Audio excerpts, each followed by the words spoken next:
کیا اللہ نے محفوظ نہیں رکھا آپ کو؟ کیا اللہ نے آپ کی حفاظت نہیں کی؟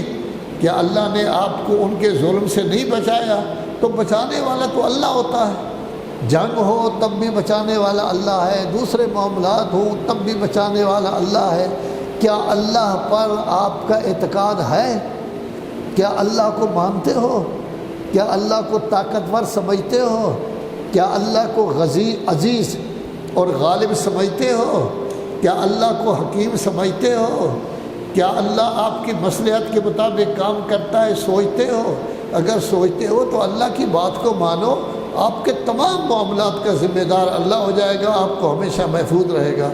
اس وقت کو یاد کرو جب تم تھوڑے سے تھے، مستضعفون فی الارض، اس زمین میں بہت کمزور تھے، تخافون، آپ کو ہمیشہ ڈر رہتا تھا، ان یتخطفکم الناس، دوسرے لوگ ہیں آپ کو اچک کر لے جائیں، آپ ان کا کچھ نہ کر سکے، لیکن فآواکم، اللہ نے آپ کو پناہ دی، ایدکم بنصرہ، اپنی مدد کے ساتھ آپ کی تائید کی، ورزقکم من الطیبات، اور پاکیزہ رزق آپ کو دیا، کیوں؟ لعلکم تشکرون، تاکہ اللہ کے شکر گزار بنو۔ جب آپ نے لا الہ الا اللہ کہہ دیا ہے تو لا الہ الا اللہ کا مطلب یہ ہوتا ہے میں کسی کو بھی نہیں مانتا، اللہ کو مانتا ہوں، میری گردن اللہ کے سامنے جھکے گی۔ انبیاء کے سامنے ہم کیوں جھکتے ہیں؟ اللہ نے فرمایا ہے۔ رسول کے سامنے ہم کیوں جھکتے ہیں؟ اللہ نے فرمایا ہے۔ امام کے سامنے ہم امام کی اطاعت کیوں کرتے ہیں؟ اللہ نے فرمایا، اصل اللہ کی اطاعت ہے، اللہ نے کہا ہے ان کی اطاعت کرو، اللہ نے کہا ہے کوئی صحیح بات اگر ہو تو والد کی بات مانو، اللہ نے کہا ہے استاد کی بات مانو، لیکن اگر حرام کا حکم دے استاد یا والد پھر نہیں۔ لیکن امام ہمیشہ صحیح حکم دیتا ہے، نبی ہمیشہ صحیح حکم دیتا ہے، رسول، لیکن یہ حکم اللہ کا ہے، اللہ نے فرمایا، تو اصل تو ہم نے جھکنا ہے اللہ کے سامنے۔